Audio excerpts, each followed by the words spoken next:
Telugu political league రసవత్తరంగా సాగుతోంది. Congress BRS టీంలు సై అంటే సై అంటున్నాయి. బస్తీ మీ సవాల్, సంక్షేమ శాఖలో 2000 కోట్ల కుంభకోణంపై చర్చకు రెడీ. ఎక్కడికొస్తావో రా, సచివాలయంలో చర్చిద్దామా, టీవీ9 స్టూడియోలో చర్చిద్దామా అంటూ కాంగ్రెస్ సర్కార్ సవాల్ విసింది మాజీ మంత్రి హరీష్ రావు.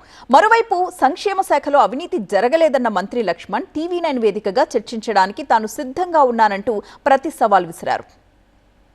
తెలంగాణ సంక్షేమ శాఖను కుంభకోణం ఆరోపణలు కుదిపేస్తున్నాయి. గురుకులాల్లో 2000 కోట్ల రూపాయల అవినీతిపై టీవీ9 వేదికగా చర్చకు సిద్ధమా అని మంత్రి అడ్లూరి లక్ష్మణ్ కు సవాల్ విసిరారు BRS deputy floor leader Harish Rao. 2000 కోట్ల రూపాయల టెండరు, ఈ టెండర్లలో అవకతవకలు జరిగినాయని చెప్పి మేము చెప్పాం. అది 680 కాదు 2000 కోట్లని, ఆర్ఎఫ్సిలో అనేకమైనటువంటి మార్పులు చేశారని, ఇందులో అనేక అవకతవకలు జరిగాయని, గతంలో బీఆర్ఎస్ ప్రభుత్వం హ్యాండ్లూమ్స్ కార్పొరేషన్కు, లిడ్ క్యాప్కు, రాష్ట్ర ప్రభుత్వ రంగ సంస్థలకు ఇస్తే మీరు గుజరాత్కి చెందిన కంపెనీకి వీటిని కట్టబెట్టి తెలంగాణ బిడ్డలకు, తెలంగాణ కంపెనీలకు మీరు అన్యాయం చేశారు. ఈ ఒక్క అంశం మీదనే కాదు, ఏ అంశం మీదైనా చర్చించడానికి అడ్లూరు లక్ష్మణ్ గారే కాదు, స్వయంగా రాష్ట్ర ముఖ్యమంత్రి రేవంత్ రెడ్డి గారిని రమ్మనండి, అన్నిటి మీద మేము చర్చించడానికి సిద్ధంగా ఉన్నాం. లక్ష్మణ్ గారు వస్తారా, మొత్తం స్వయంగా క్యాబినెట్ వస్తుందా, ముఖ్యమంత్రి గారు వస్తారా, రమ్మనండి, టీవీ9 స్టూడియోలో కూర్చుందామా, పబ్లిక్ పరేడ్ గ్రౌండ్స్లో కూర్చుందామా, లేదు ఎల్బీ స్టేడియంలో కూర్చుందామా, నేను రెడీ. ప్రజల సమక్షంలో, మీడియా సమక్షంలో అన్ని కుంభకోణాల మీద కూడా బీఆర్ఎస్ చర్చించడానికి సిద్ధంగా ఉంది.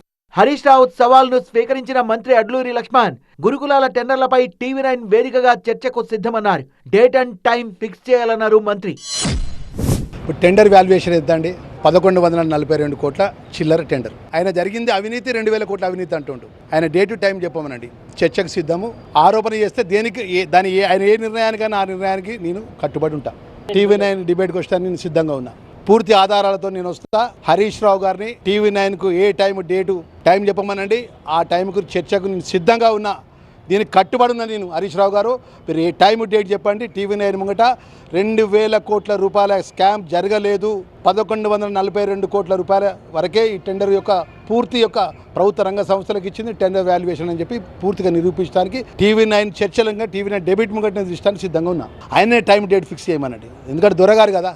హరీష్ రావుకు సవాల్ విసిరిన మంత్రి అడ్లూరి లక్ష్మణ్ పై సెటైర్లు వేశారు మాజీ మంత్రి కొప్పుల ఈశ్వర్. మాట్లాడితే లక్ష్మణ్ రాజీనామా చేస్తా అంటున్నారని, ఒక్కసారి రిజైన్ చేస్తే తత్వం బోధపడుతుందన్నారు. రాజీనామా చేసే ధైర్యం ఉందానే? గెలవక గెలిచినావు, ఊరికేనే రాజీనామా చేస్తున్నాను కాదు, జోక్ కాదు. నీకు దమ్ము ధైర్యం ఉంటే రాజీనామా చేయి. తప్పు జరగలే, రైతుల వడ్ల విషయంలో తప్పు జరగలే. ఏ రైతులు అడిగినా చెప్తాడు, ఇంకెవరు చెప్పాలి? ఇసుక కుంభకోణం ఇప్పుడు జరుగుతలేదా? ఇప్పుడు కూడా నడుస్తున్నది. చెయ్యి రాజీనామా. ఇగో నీ శాఖ 2000 కోట్ల టెండర్లలో 100 కోట్ల రూపాయల కుంభకోణం జరిగిందని స్వయంగా హరీష్ రావు గారు ఆనాడు నేను మంత్రిగా ఉన్న నాడు ఆ శాఖకు మరి సెక్రటరీగా పనిచేసినటువంటి ఆర్ఎస్ ప్రవీణ్ కుమార్ గారు మాట్లాడితే నేను రాజీనామా చేస్తా. నీకు రాజీనామా చేసే దమ్ము ధైర్యం ఉన్నదా? ఇవన్నీ తప్పులే. నువ్వు రాజీనామా చేయాల్సి వస్తే ఎన్నడో చేయాలి. రాజీనామా ఏమైనా జోక్ అనుకుంటున్నావా? దిమ్మ తిరుగుతుంది నీకు. ఒక్కసారి రాజీనామా చేసి చూడు. హరీష్ రావు మెప్పు కోసం కొప్పుల ఈశ్వర్ నోటుకొచ్చినట్టుగా మాట్లాడుతున్నారని మండిపడ్డారు మంత్రి అడ్లూరి లక్ష్మణ్. ఖబర్దార్ ఈశ్వర్, నువ్వు అనుకుంటున్నావు కావచ్చు, కానీ నేను ఎక్కడ కూడా మంత్రి అంటే మంత్రి లెక్క అట్టాసన హాలం చేస్తే ఎప్పుడు వచ్చినా ఈ R&B గెస్ట్ హౌస్కి వచ్చినా ఒక్కరినే వస్తా. ప్రజలుంటే ప్రజలను కలిసిపోతా. అటాలం పటాలం చెయ్య. నేను మంత్రి కాకముందు ఏ విధంగా ఉన్నానో ఈరోజు కూడా అదే విధంగా ఉంటున్నా. దళిత ముస్లిం ఉన్న ఒక దొరవు నువ్వు. ఇంకా అహం దగ్గర నీకు. ఇసుక గురించి మాట్లాడతావు, వడ్ల గురించి మాట్లాడతావు, పప్పు గురించి మాట్లాడతావు, నూనె గురించి మాట్లాడతావు. నువ్వే మంత్రి పని చేసినావు కదా, సంవత్సరం కాలకెళ్ళి మాట్లాడలే కదా. మీ హరీష్ రావు దొరగారి మీద అనగానే గంత ఉలిక్కిపాటు ఎందుకు?